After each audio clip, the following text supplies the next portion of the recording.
Chapter 049 Inner Gate Disciple, Part 1. Although the 7 flying swords were extremely tempting, Fang Han instinctively felt uncomfortable with demon marshal Xianxia. He could not tell if it was because of the man's relationship with Xianxia, or because Xianxia was far too overbearing, and his birth was of unmatched privilege. He was the son of a demon emperor of his generation, born with a golden spoon in his mouth. Compared to princes and crown heirs of the mortal world, he was far nobler, and his path of cultivation was definitely smooth sailing from the very start. Fang Han was born of poor and lowly status.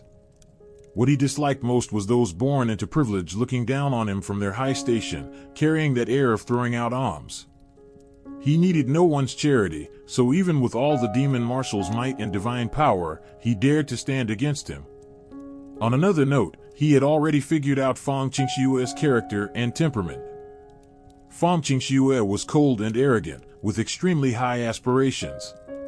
Now he belonged to her, she would surely not be pleased to see him accept charity from others. The stiffer his integrity and backbone, the more this woman would appreciate and favor him. Sure enough, Fang Han's gamble had paid off. When Xianxia stood up, Fang Han saw deep appreciation and delight in her eyes, and even a faint smile tugged at her lips. This smile was unprecedented. He had followed her for so long, and had never seen her smile before. Very good, you are truly excellent. The people of our Fang family indeed need no charity from anyone. You even dared to contradict the great demon marshal, son of the innate demon emperor. This is what a member of our Fang family should be. You are far better than my brothers and sisters. Thank you for your praise, senior sister.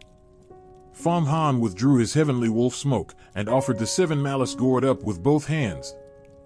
This treasure was no ordinary item, even true disciples owned very few of them. Originally I did not plan to give this gourd to you, but you guarded me well, and I appreciate your unyielding backbone.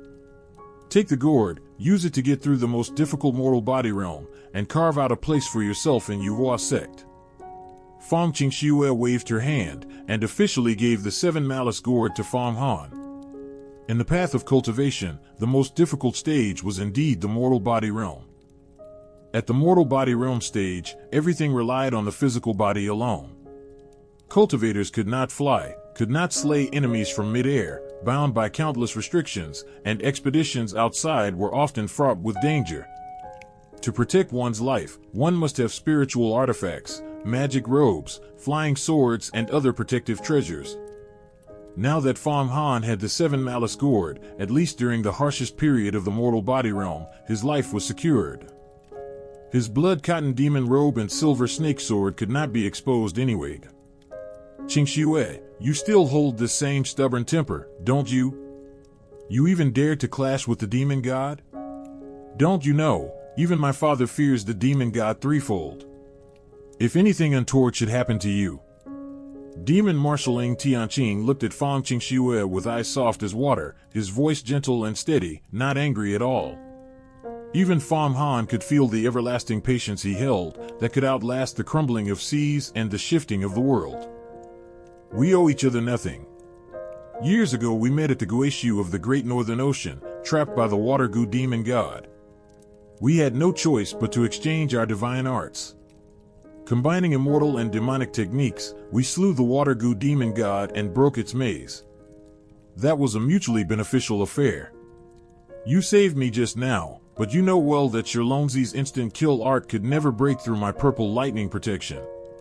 Even if you had not come, I had a foolproof plan. Xianxia said lightly, you and I walk one the immortal path, one the demonic path, as incompatible as fire and water. Now the immortal demon war has broken out again. It is best we do not entangle ourselves too much, otherwise the consequences will be unthinkable. What does that matter? I do not care for the immortal demon war. Demon Marshal Xianxia shook his head. I do not care to draw lines between immortal path and demonic path. We all cultivate beneath this same heaven and earth, seeking immortality and transcendence. What is wrong with that? All right, seeing that you are unharmed, I am relieved. I will take my leave now. As he spoke, the demon marshal heaved a long sigh, and seemed about to leave, but paused instead. He looked at Fang Han with a half-smile on his face. "Your name is Fang Han? I have remembered you. But you are far too weak. A hard backbone is good, but when you are weak yet still hard-headed, disaster will be upon you any day now. No one has ever defied me in all my years. Whoever defies me will surely meet a bloody death. But today, for Xianxia's sake, I will spare you. Do not let this happen again." After he finished speaking, he transformed into a white rainbow, soared into the sky, and vanished without a trace. "You." Fang Han's eyebrows lifted, about to speak, but was stopped by Fang Xianxia. "The demon marshal has his own dignity as demon marshal. Your strength is too weak to challenge him openly. That is not a wise choice. If he wanted to kill you, I could not stop him. Wait until your strength is strong enough, then say what you want to say." Fang Han licked his lips. "You killed Xiaolua and have already earned the assessment quota for Inner Gate Disciple. The status of Inner Gate Disciple is very different. I can punish Outer Gate Disciples, even kill the wicked among them, and at most receive a minor reprimand. But if an Inner Gate Disciple kills one without reason, they will be locked in the immortal prison for 3 years." Fang Xianxia seemed to become much more patient with Fang Han, completely different from how she was before. "But, I killed Xiaolua, I have no proof."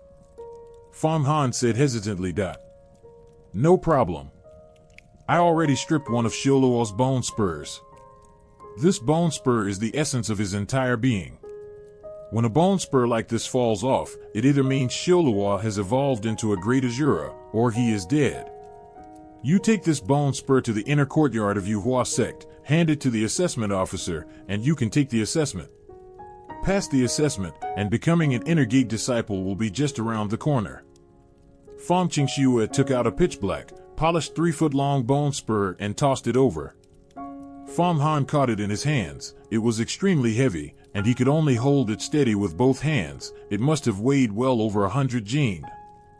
Back when Fang Han fought Xiaolua, he had also seen the bone spur on Xiaolua's back. But Xiaolua's whole body was ferocious, covered in scales everywhere, so an extra bone spur was nothing unusual. "Then, senior sister, are you going back too?" Fang Han asked. "That's right. Jin Chertai and Sherlongzi had one arm cut off by the demon marshal. They will definitely return to cry and beg the high cultivation elders of the sect to use a sun-moon bone-replacing pellet to regrow them a new arm. Jin Chertai's father is a powerful elder holding real authority. He will definitely fly into a rage and target me. I have to go back and explain to the supreme sect leader and report the situation of the demon god to him at the same time." Fang Xianxia nodded. "A cut-off arm can even be reattached?" Fang Han shivered. "That's right, but it takes a great deal of power and resources.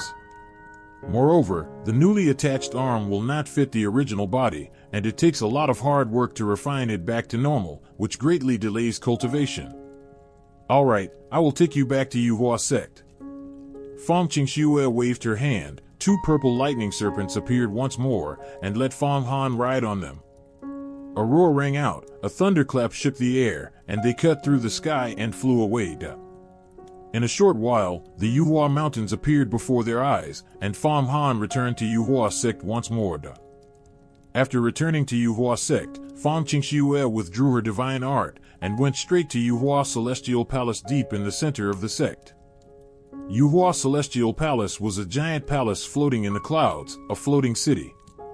It was where all the elders and the sect leader of Yuhua sect cultivated. True disciples could not intrude without being summoned, and even temporary visits required prior notification. Of course, Fang Han would not follow Fang Xianxia to Yuhua Celestial Palace. Instead, he went straight to the inner immortal courtyard within Yuhua City, where Inner Gate Disciple assessments were held.